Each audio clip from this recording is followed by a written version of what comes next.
80% of the ticket inquiries was when is Alex playing? Yes. Right?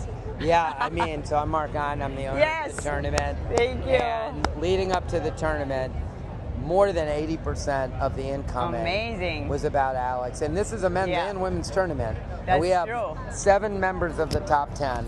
Yeah. And Alex was the one that people really wanted to come see. Fantastic. So we're so happy that she's doing well and thriving here. Yeah. Kagulat World, hindi ito simpleng hype. Sa Washington, hindi si Jessica Pegula, hindi si Naomi Osaka, at hindi rin si Elina Svitolina ang pinakaunang hinahanap ng napakaraming tao.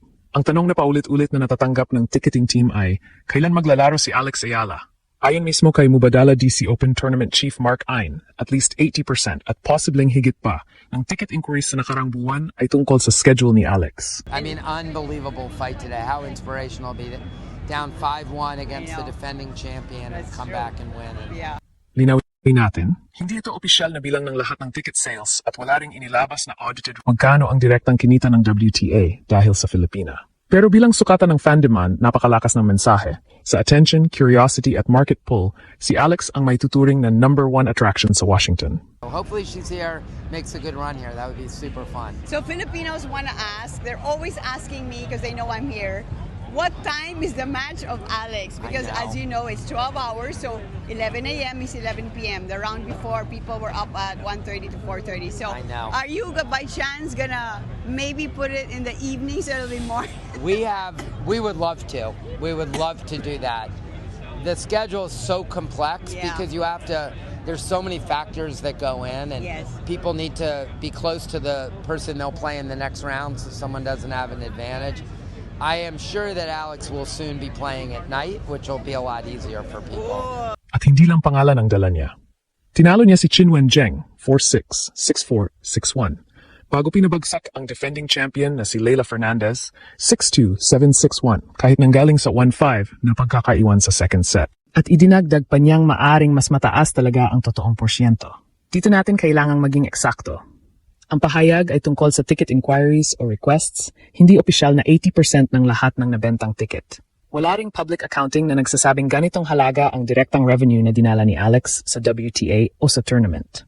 Kaya hindi natin siya tatawaging literal na pangunahing cash cow ng buong WTA. Ngunit sa sports business, ang demand ay nagsisimula sa attention. Kapag may taong nagtatanong ng schedule, bumibisita sa ticket page, nanonood ng highlights, nagsisearch ng broadcast at nag-abang ng order of play, yan ang unang bahagi ng commercial funnel. At si Alex, sa ngayon, ay malinaw na gumagawa niyan sa napakalaking scale. Hindi lang Filipino community sa Washington ang humihila.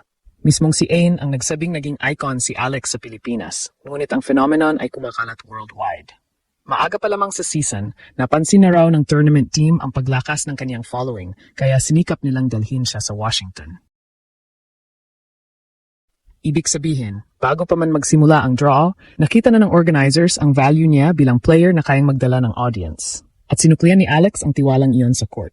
Sa first round, natalo niya si Qinwen Zheng matapos maiwan ng isang set at isang break. Hindi siya nabasag. Binaliktad niya ang laban, 4-6, 6-4, 6-1. Sa round of 16 naman, kontrolado niya ang first set kontra Leylah Fernandez. Saka humabol mula 1-5 sa second set at tinapos ang tiebreak 7-1.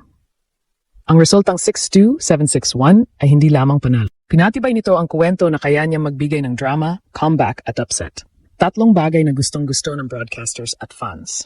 Ito ang dahilan kung bakit nakikinabang ang WTA ecosystem. Kapag sumisikat si Alex, hindi lamang siya ang nakikita. Nakikita rin ang tournament logo, court sponsors, broadcast partners, event merchandise, ticket links, at iba pang WTA players na nakaharap niya. Ang bawat viral rally laban kay Zheng o Fernandez ay libreng gateway para sa bagong fans na maaring hindi dating sumusubaybay sa women's tennis. At napakalaki ng market na dala niya.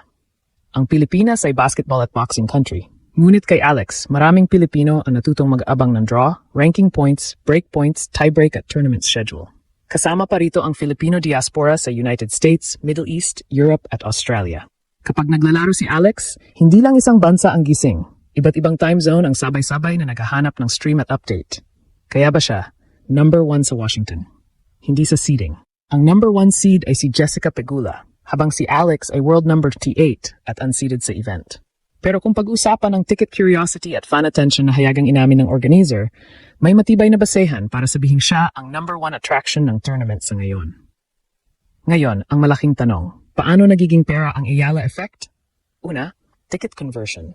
Hindi lahat ng inquiry ay siguradong nauwi sa sale. Pero kapag napakaraming tao ang nagtatanong kung kailan maglalaro ang isang athlete, napipilitan ng tournament na i-market ang session na iyon ng mas agresibo.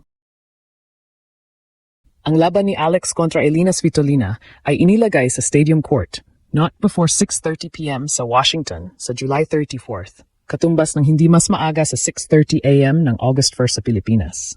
Ang stadium ay may kapasidad na hanggang 7,500 fans, kaya bawat dagdag na taong nahihikayat ni Alex ay may potensyal na maging ticket buyer, food and beverage customer, o merchandise shopper. Ikalawa, broadcast at digital value. Ang player na may malaking following ay nagbibigay ng dahilan para manood ang casual fans. Hindi lamang full match ang produkto. May highlights, press conferences, interviews, reels, photos, at reaction clips. Halimbawa, ang official DC Open post-match press conference ni Alex matapos ang opening round ay umabot na sa libu-libong views sa loob lamang ng maikling panahon. Ang WTA mismo ay paulit-ulit naglalabas ng kaniyang match reactions, highlights at social buzz stories. Isang malinaw na indikasyon na malakas ang audience interest sa kaniya. Ikatlo, sponsor visibility. Ang Mubadala DC Open ay WTA 500 na may total commitment na $1,637,982. Kapag ang isang tournament ay nakakakuha ng mas maraming eyeballs dahil sa isang breakout star, mas nakikita ang sponsors sa backdrop, court signage, interview wall at social posts. Hindi natin masasabi kung magkano ang eksaktong value na idinagdag ni Alex dahil walang public breakdown. Pero sa advertising, mas maraming engaged viewers ay mas maraming pagkakataong makita ang brand. Ikaapat, expansion ng WTA audience. Ito marahil ang pinakamahalaga. Hindi kailangang maging world number 1 ang isang player upang maging commercially powerful. May mga atleta na mataas ang ranking ngunit limitado ang reach. Mayroon namang tulad ni Alex na pinagsasama ang results, personality, national pride at diaspora support. Kaya maging si Naomi Osaka ay tinawag siyang star at inspiration. Kapag ang isang 4-time Grand Slam champion ay nagsasalita tungkol sa impact mo, lalo pang lumalaki ang legitimacy at curiosity sa international market. At hindi puro popularity ang pundasyon. World number 28 na si Alex, nakarating sa Wimbledon 4th round, tinalo ang defending champion na si Iga Swiatek. At ngayon ay nasa Washington quarterfinals matapos patumbahin sina Zheng at Fernandez. Yan ang mahalagang kombinasyon. Marketable siya dahil nananalo siya at mas nagiging mapanganib siyang commercial attraction dahil hindi gawa-gawa ang sporting credibility. Ngayon ay rematch kontra Svitolina. 5 linggo ang nakaraan, tinalo ni Alex ang Ukrainian 6-3, 6-4 sa Berlin grass courts. Ngunit sinabi ni Svitolina na bagong surface, bagong bansa at bagong challenge ang Washington hard court. Kaya walang garantiya. Mas mataas ang seed, mas experienced at mas sariwa si Svitolina dahil bias siya sa first round. Samantalang dumaan si Alex sa dalawang mabibigat na laban. Pero kahit ano pa ang resulta, may napatunayan na si Alex sa Washington. Kaya niyang baguhin ang usapan ng isang tournament